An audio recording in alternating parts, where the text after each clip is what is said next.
I'm Marcus Smith, and this is Constant Wonder.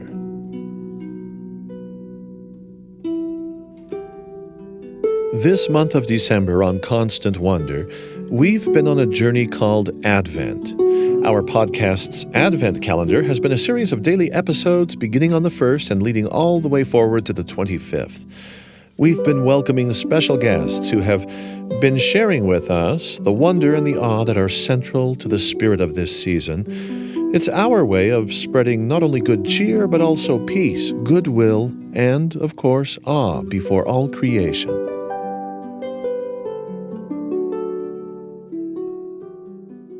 It's December 19th.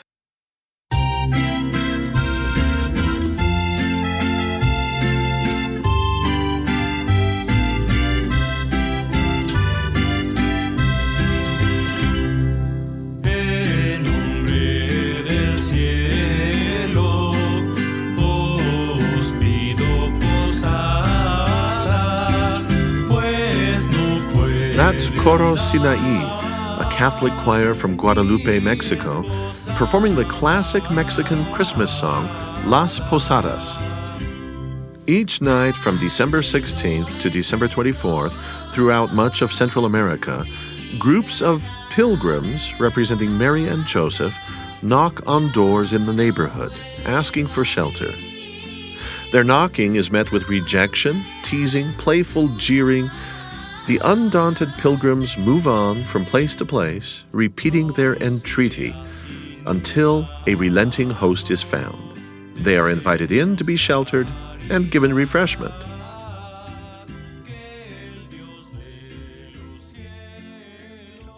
For today's Constant Wonder Advent observance, we'll visit with Fernanda Romero. Hailing from El Salvador, Fernanda herself has come a substantial distance and found lodging as a student at Brigham Young University. At the time of our conversation with her, she's president of the Newman Club on campus, a Catholic student organization. I grew up in a city called Santa Tecla in El Salvador, and I grew up really closely to my grandparents, my dad's side and my mom's side. They are both very Catholic. Las Posadas is a mobile street party with a joyful message. It's a bit like caroling in the Anglo-American tradition, but involves more of a fixed ritual. For Posadas, we would start by getting mom and dad together, if you have siblings, just holding hands, walking with the rest of the neighborhood. The people knocking on the door represent the Holy Family. They sing to ask for shelter. The people answering the door represent the innkeepers. They sing to say there is no room until the last request, when the supplicants are invited in for food, singing, and a scripture reading. Fernanda says it pulls in a lot of people who aren't especially religious. It's about fellowship, food, and fun. Even people that don't really go to church would go to Posadas because it involves the social part, and we'll be able to get the biblical message. And you're preaching to everyone. I asked Fernanda to describe her own memories of Las Posadas in her grandmother's neighborhood in Santa Tecla. Her neighborhood is a very chilly area. You're going to have sweater on, holding hands, walking with the rest of the neighborhood, smelling all the Christmas trees around. They have like a lot of nature around. So you would smell the trees, the flowers. You will continue walking with the rest of your friends, and then you'll get to a house where you're going to start singing the traditional song, How You Ask for a Posada, which is translated for an inn, remembering where Joseph and Mary were looking for a place to stay, and they were rejected a couple times. The party of pilgrims standing outside alternates singing sections of the song with the would-be hosts indoors. First, there's an importuning plea, then a rejoinder from indoors. Back and forth it goes several times. These are playful exchanges that have a bit of an edge. First, the pilgrims. Don't be cruel, show us mercy, so that the God of heaven may reward you. Then the innkeepers. You can go now and stop bothering me, because if I get angry, I will beat you up. We come exhausted from Nazareth, I am a carpenter by the name of Joseph. I don't care about your name. Just let me sleep. I already told you I will not open. Fernanda says that after 3 appeals and 3 rejections, the innkeepers finally relent and invite them to come inside, and then everyone sings the final verse together. Entren santos peregrinos, peregrinos, reciban este rincón, que aunque es pobre la morada. After that, you will hear someone reading from the Bible, giving us a really good message about Advent, how we need to prepare for Christmas so that Jesus can be born in our hearts. After that, you will get in line. Sometimes they will give you some juice or hot chocolate, tamales, if you get lucky. Fernanda vividly remembers the year she was asked to read the scripture from the Bible. She's an introvert, she says, and this was a big hurdle for her. I was the one that was reading the biblical passage that night. And I've always been really shy, especially when reading or speaking in public. But I also grabbed my sister with me. And so she standing up next to me while I was reading. I'm pretty sure that I struggled to read some parts, but everything went fine after that. And they gave me double the food they were handing out that day. So I got 2 tamales instead of 1. Food is a big part of these festivities, and for Fernanda, tamales are a highlight. So yeah, I'm a huge fan of tamales, especially the chicken tamales with red sauce, potatoes sometimes. Personally, I don't like it when they have chile or like pepper on them. Or when they have olives. I don't like olives, but my mom would always have them. It's a great trade I do with her all the time. And then they would have some treats, some candies maybe. Las Posadas involves more than just food and music and merrymaking. It also involves acts of service. In Fernanda's community, service projects are part of it all, a symbolic bridge to the ancient story of Mary, Joseph, an unborn baby, a family in need.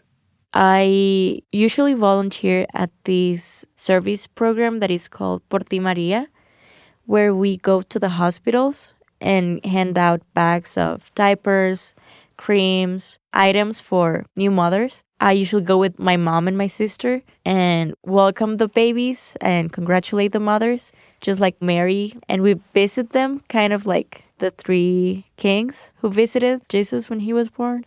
We love to do that, but we also prepare for mothers who've lost their babies. And we will still have the conversation with them, get to know them, pray for them sometimes, pray with them too.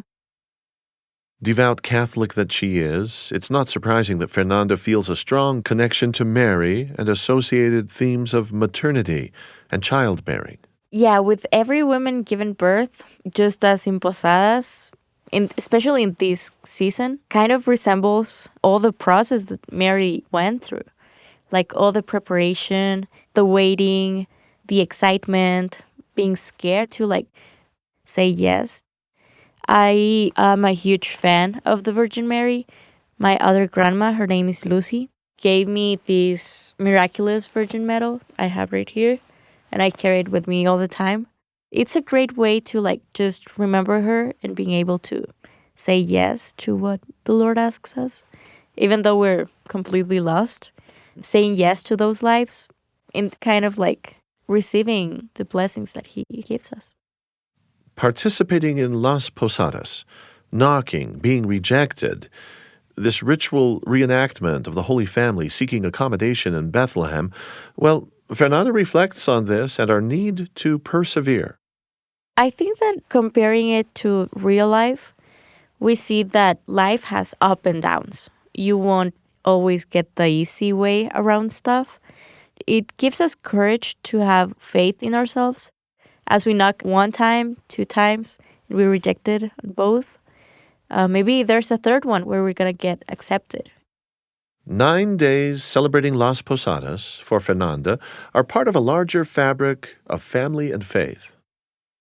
I really have to thank my family for that. the grandparents of both sides were very open about religion, so they taught us most of the things we do, and they keep teaching us. It also shows you the value of family, how important it is to do these things together and keeping these traditions going on.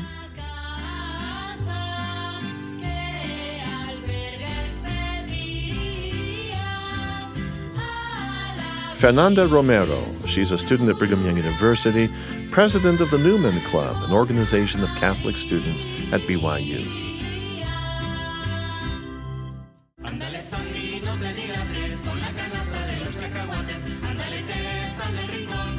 Thanks for joining us for day 19 of our audio Advent calendar here on Constant Wonder. This episode was produced by Eric Schultzke with help from Bryan Barba and Audrey Hughes. Thanks to James Call for sound design. We've been making every episode of this series available day by day as we have progressed towards Christmas. So if you'd like to go back and catch days you may have missed, you can do that easily from byuradio.org, Apple, Spotify, or wherever you get your podcasts. We hope you'll join us tomorrow for day 20 of our Advent observance, when nature writer Gail Boss reads her chapter about a manger full of animal fodder that she found in the snowy woods near her Michigan home. A boy said, "It's for the deer. We like to watch them." "It's for all the animals," interrupted the smallest, a girl who had her head tipped back, mouth open to taste the falling flakes. Gail Boss joins us once again tomorrow for another day of Advent. I'm Marcus Smith. Constant Wonder is a production of BYU Radio.